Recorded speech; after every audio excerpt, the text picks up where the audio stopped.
성경 말씀 소개하겠습니다. 오늘은 창세기 제25장, 창세기 25장 27절 이하 34절 마지막 절까지 제가 읽겠습니다. 그 아이들이 성장하매 에서는 익숙한 사냥꾼이었으므로 들사람이 되고 야곱은 조용한 사람이었으므로 장막에 거주하니, 이삭은 에서가 사냥한 고기를 좋아하므로 그를 사랑하고 리브가는 야곱을 사랑하였더라. 야곱이 죽을 쑤었더니 에서가 들에서 돌아와서 심히 피곤하여 야곱에게 이르되, 내가 피곤하니 그 붉은 것을 내게 먹게 하라 한지라. 그러므로 에서의 별명은 에돔이더라. 야곱이 이르되, 형의 장자의 명분을 오늘 내게 팔라. 에서가 이르되, 내가 죽게 되었으니 이 장자의 명분이 내게 무엇이 유익하리요? 야곱이 이르되, 오늘 내게 맹세하라. 에서가 맹세하고 장자의 명분을 야곱에게 판지라. 야곱이 떡과 팥죽을 에서에게 주매 에서가 먹으며 마시고 일어나 갔으니 에서가 장자의 명분을 가볍게 여김이었더라. 아멘. 그동안도 평안하신지요? 원래는 오늘까지 이렇게 가정 예배를 드리고, 다음 주일에는 9월 첫 주일부터는 교회에서 주일 예배를 드릴 예정이었습니다만은 또다시 한 주가 연장이 됐습니다. 다음 주일도 이렇게 가정 예배를 드리게 됐습니다. 거기서 더 연장이 될지도 모르죠. 아무튼 요즘은 하루 앞을 예측할 수가 없습니다. 그만큼 모든 사정이 다 혼란스럽고 불확실합니다. 모쪼록 기도하시며 그때그때 공지되는 교회 소식을 잘 확인해 주시기 바랍니다. 자, 그러면 오늘 제게 소개해 드린 말씀을 함께 생각해 보겠습니다. 여러분, 야곱과 이스라엘은 어떤 관계입니까? 야곱은 누구고 이스라엘은 또 누굽니까? 부자관계입니까? 형제지간입니까? 야곱은 사람이고 이스라엘은 나라입니까? 야곱과 이스라엘은 같습니다. 야곱이 이스라엘이고 이스라엘이 야곱입니다. 물론 지금은 이스라엘이 유대인들의 국호, 한 나라의 이름이지만은 본래는 사람 이름, 야곱의 새 이름 아니었습니까?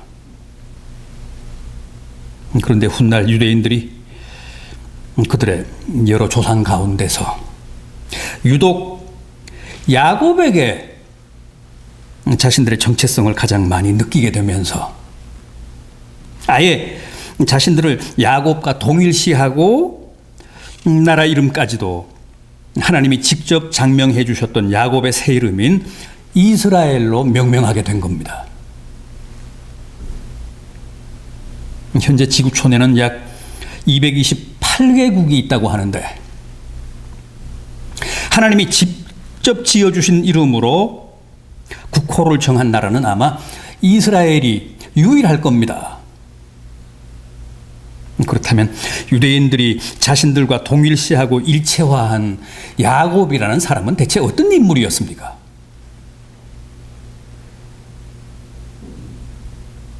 야곱은 자기의 이름과 그 존재가 똑같은 사람이었습니다.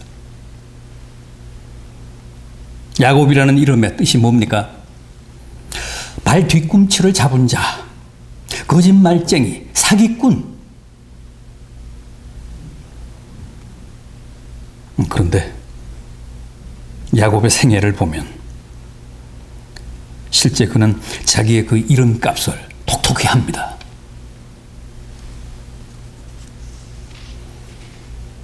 오늘 본문에 나와 있듯이 흙이져 이성을 잃은 형 에서를 등쳐서 장자권을 빼앗고, 눈먼 아버지를 속여서 장자에게 내리는 최후의 축복을 훔칩니다.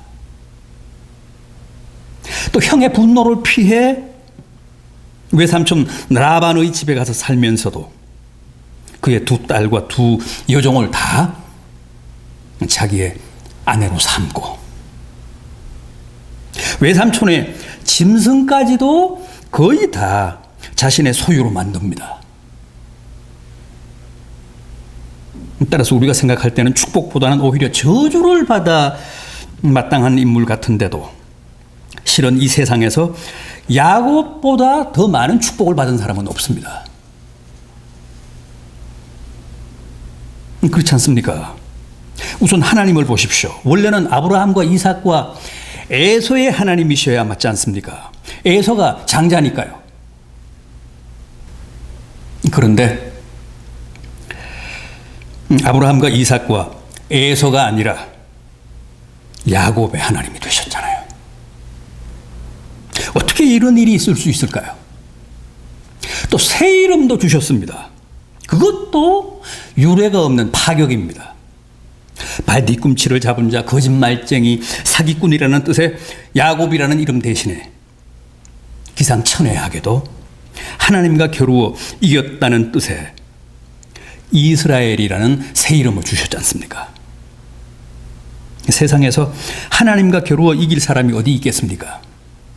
그런데 야곱은 하나님을 이겼다는 겁니다. 그래서 유대인들이 야곱의 그 새 이름을 자랑스러운 그들의 국호로 채택한 겁니다. 일 개인의 이름이 졸지한 나라의 이름이 되어 오늘까지도 건재한 걸 보십시오. 야곱은 지금도 한 나라로, 한 민족으로 여전히 살아 있습니다. 이런 사람이 세상에 어디 있겠습니까? 어디 그뿐입니까? 이스라엘은 12지파, 12계보로 이루어져 있는데 그 12지파의 각 시조 족장들이 바로 야곱의 12아들 아닙니까? 야곱의 12아들을 원조로 이스라엘의 12지파, 12계파가 만들어져서 그게 그대로 오늘까지도 이어지고 있습니다. 나라 이름도, 민족 공동체의 원조들도 다 야곱입니다. 이렇듯 이스라엘 역사에서 아브라함 이상으로, 다윗 이상으로 하나님의 축복을 받은 사람이 바로 야곱입니다. 도대체 그렇게 교활하고 그렇게 야비하고 그렇게 형과 아비를 농락하며 인륜 천륜을 다 배신한 사람이 어떻게 저주를 안 받고 도리어 이스라엘 역사상 전무후무한 축복의 주인공이 될 수 있었을까요? 어떻게 그의 이름과 그의 후손들이 오늘날까지도 저렇게 건재할 수 있었을까요? 여러분들은 그 비결, 그 비밀이 대체 뭐라고 생각하십니까? 우선 야곱은 장자의 명분을 이 세상에서 가장 귀하게 여긴 사람입니다. 본문 31절 이하를 보십시오. 제가 소개해드린 오늘 본문 31절 이하를 보십시오. 야곱이 이르되 형의 장자의 명분을 오늘 내게 팔라. 에서가 이르되 내가 죽게 되었으니 이 장자의 명분이 내게 무엇이 유익하리요? 야곱이 이르되 오늘 내게 맹세하라. 에서가 맹세하고 장자의 명분을 야곱에게 판지라. 보십시오. 에서와는 쌍둥이였지만 늦게 나왔기 때문에 야곱은 운명적으로 장자권과는 인연이 없었던 사람입니다. 그런데도 정작 본인은 그렇게 생각하지 않았습니다. 절대 그런 자기의 숙명에 승복하지 않고 어떻게든 형 에서에게서 그 장자권을 빼앗아야겠다고 생각하며 호시탐탐 기회를 노렸습니다. 이것은 야곱이 그만큼 장자직을 귀하게 여겼다는 뜻입니다. 생각해 보십시오. 넘볼 게 따로 있지. 어떻게 동생이 형의 자리, 형의 지위를 가로챌 생각을 합니까? 그저 부러워하고 차남된 자기 처지를 비관했으면 했지 어떻게 형으로부터 그 장자직을 사거나 빼앗을 궁리를 합니까?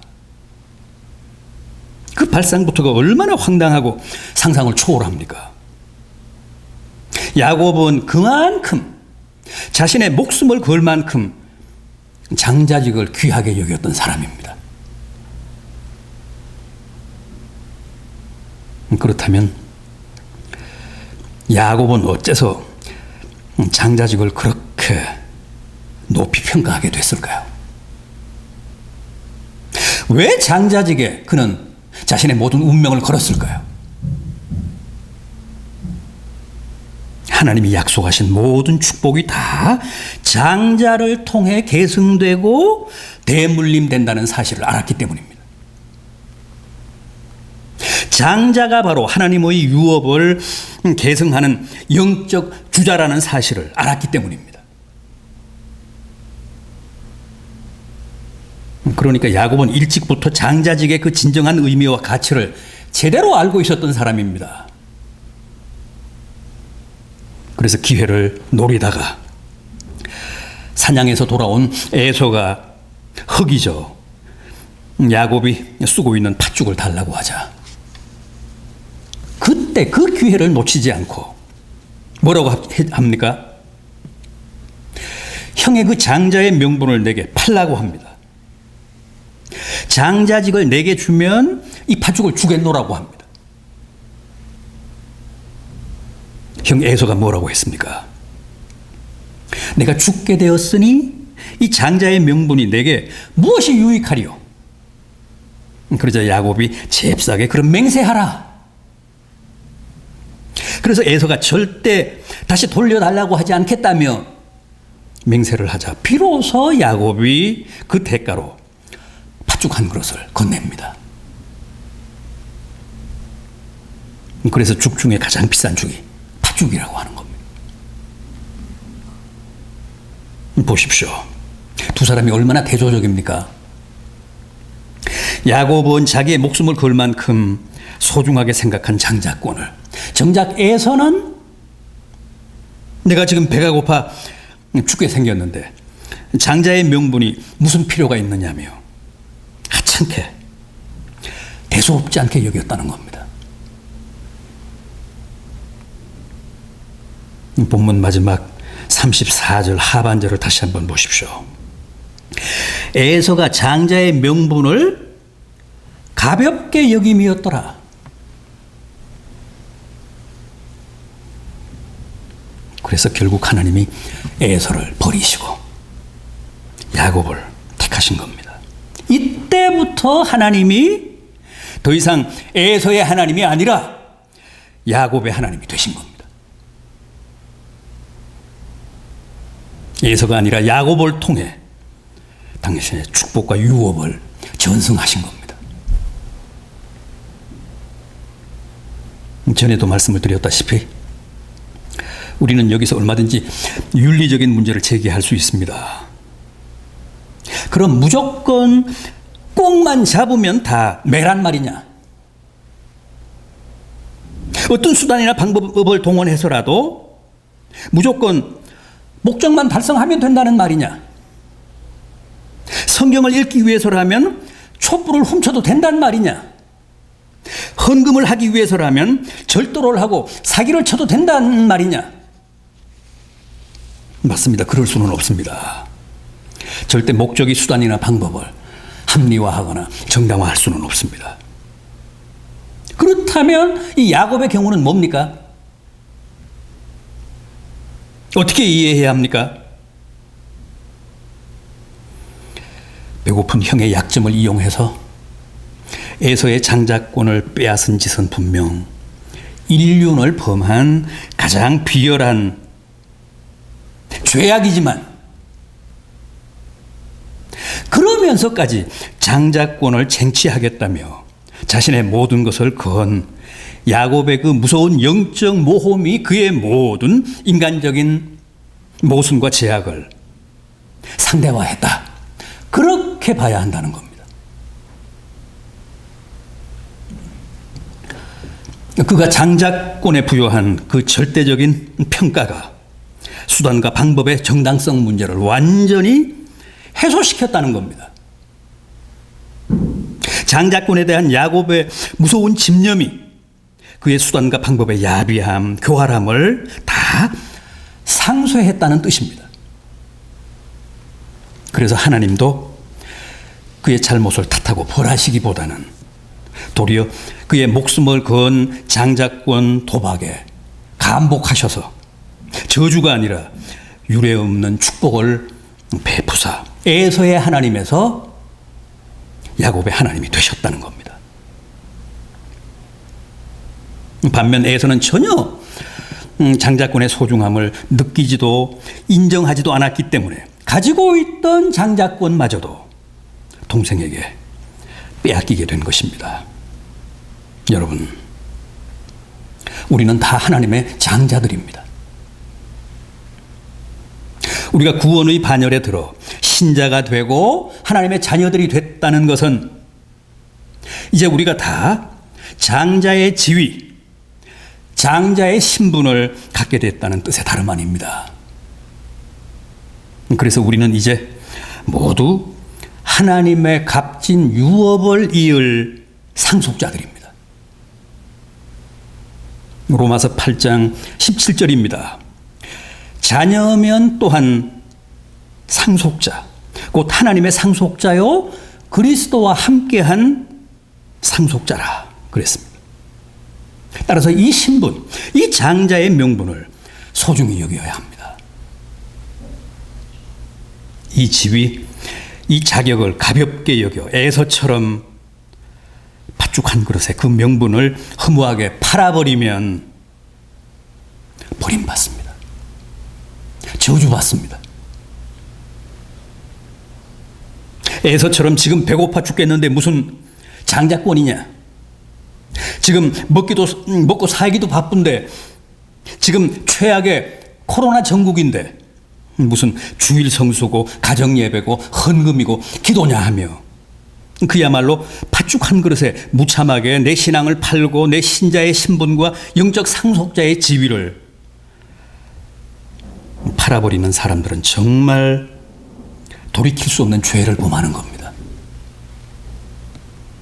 히브리서 12장 17절이 에서에 대해 이렇게 말씀합니다. 그가 그 후에 축복을 이어받고자 눈물을 흘리며 구했으되 버림받았느니라. 최근 우리 교단 교세 통계를 보면 올해만 벌써 4만 7천 명, 5만 명 가까운 사람들이 교회를 떠났거나 신앙을 버린 것으로 되어 있습니다. 요즘 영끌이라는 말이 있죠. 영끌. 젊은 사람들이 영혼까지 끌어모아 집을 사고 주식을 산다는 뜻의 신조어인데 저는 영끌이 아니라 영팔이라는 말을 쓰고 싶습니다. 자신의 영혼을 너무 쉽게, 너무 허무하게 파는 사람들, 영팔. 에서가 그랬습니다. 에서가 바로 영팔입니다. 영팔의 원조입니다. 배고프다고 장자의 명분이 내게 무슨 유익이 있으리요 하며 팥죽 한 그릇에 자신의 영혼을 판 영팔이. 제발 그러지 마십시오. 영혼이 불행해집니다. 어려워서 내 모든 걸 다 판다 해도 영혼은 팔지 마십시오. 영혼을 팔면 하나님도 잃고 장자로서 상속할 천국도 날아갑니다. 이 코로나 시대, 세상 사람들이 교회를 향해 손가락질을 하고 교인들이 코로나19의 전파자들이라며 비난한다고 하나님 자녀의 신분을 부끄러워하거나 내던지지 마십시오. 오히려 야곱처럼 목숨을 걸고라도 죽음을 각오하고라도 그 신분과 내 하나님 자녀됨의 지위를 지키십시오. 그래야 야곱의 하나님이 오늘 우리의 하나님이 되사 야곱을 지키셨듯이 오늘 우리를 지켜주실 줄 믿습니다.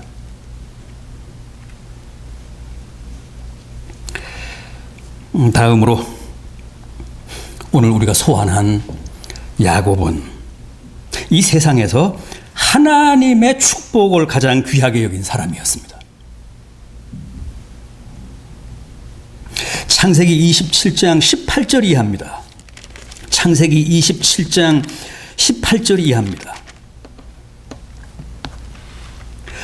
야곱이 아버지에게 나아가서 내 아버지여 하고 부르니 이르되 내가 여기 있노라. 내 아들아 내가 누구냐?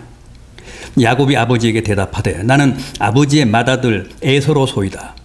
아버지께서 내게 명하신 대로 내가 하였사오니 원하건대 일어나 앉아서 내가 사냥한 고기를 잡수시고 아버지 마음껏 내게 축복하소서. 이 대목은 야곱이 형 에서로 가장해서 나이가 많아 눈이 먼 아버지 이삭을 속이고 아비가 장자에게 내리는 최후의 축복을 가로채는 아주 극적인 장면입니다. 이스라엘 사람들은 아버지가 죽기 전에 장남에게 마지막 축복 기도를 합니다. 적어도 그들은 아버지의 그 마지막 축도를 통해 하나님의 유업이 장자에게로 대물림된다고 믿었습니다. 그래서 그 기도는 대단히 중요하고 또 결정적입니다. 여기 야곱을 보십시오. 형 에서에게서는 팥죽 한 그릇으로 장자권을 샀지만 아직 그것으로서는 다 끝난 게 아니었기 때문에 다시 장자에게 내리는 아버지의 최후 축복을 가로채기 위해 또 한 번 목숨을 건 모험을 감행합니다. 어린 염소 새끼를 잡아서 그 가죽을 팔과 목에 감아 털이 많았던 형 에서로 가장하고 또 염소 고기는 사냥해서 요리한 별미라며 아버지 이삭을 속입니다. 이게 대체 있을 수 있는 일입니까? 속일 게 따로 있지. 이렇게까지 아버지를 속입니까? 그런데도 그는 성공합니다. 이렇게 해서 기어이 그 하나님의 축복을 훔칩니다. 그러니까 그는 강도짓을 하고 절도짓을 해서라도 형을 등치고 아버지를 기만해서라도 하나님의 축복만큼은 반드시 내 것으로 만들겠다는 겁니다. 하나님의 축복을 위해서라면 자기는 어떤 짓도 마다하지 않겠다는 거예요. 그만큼 그는 하나님의 축복을 자기 인생의 최고의 가치, 절대적 가치로 확신했습니다. 그 점이 바로 앞에서도 말씀을 드린 것처럼 그의 모든 도덕적인 한계와 결함 또 온갖 윤리적인 모순을 다 상쇄할 수 있었습니다. 여러분, 우리 성도들이 추구해야 할 궁극의 가치는 바로 하나님의 축복입니다. 따라서 우리도 하나님의 축복을 위해서라면 어떤 고난도 어떤 모험도 희생도 다 불사해야 합니다. 야곱처럼. 야곱은 실제 저주까지도 각오하며 하나님의 축복을 추구했습니다. 이 창세기 27장 12절을 보면 야곱이 어머니에게 이렇게 고백하는 대목이 나옵니다. 복은 고사하고 저주를 받을까 두렵나이다. 그럼에도 그는 결국 그 모든 일을 결행합니다. 하나님의 축복을 위해서라면 저주도 받을 각오가 돼 있었다는 뜻입니다. 그래서 결국은 저주가 아니라 그 유래를 찾아볼 수 없을 만큼 큰 복을 받았습니다. 하나님이 하나님의 축복에 최고의 가치를 둔 야곱의 그 믿음을 그의 모든 패륜보다 더 높이 평가하셨던 겁니다.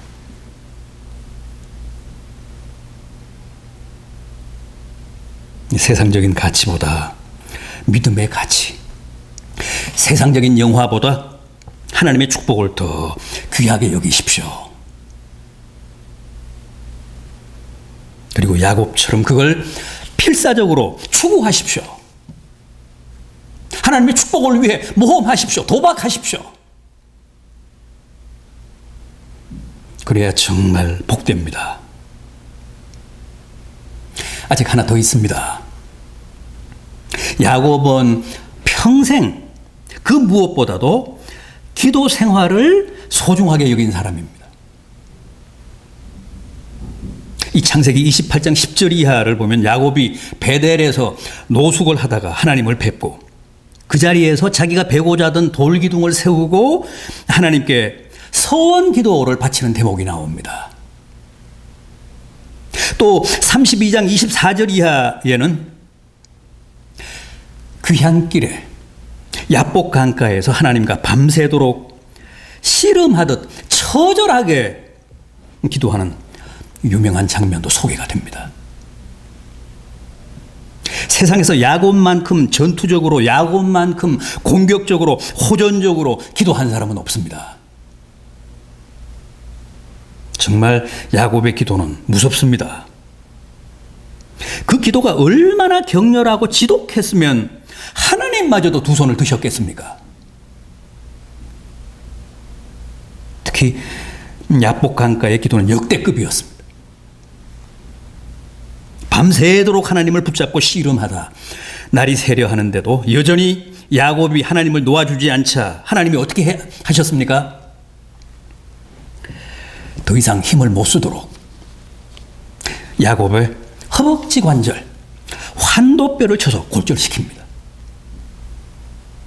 그런데도 야곱을 보십시오. 여전히 붙들고 늘어지면서 당신이 내게 축복해 주시지 않으면 절대 가시게 하지 않겠나이다. 그때 하나님이 백기를 드시며 내가 졌다.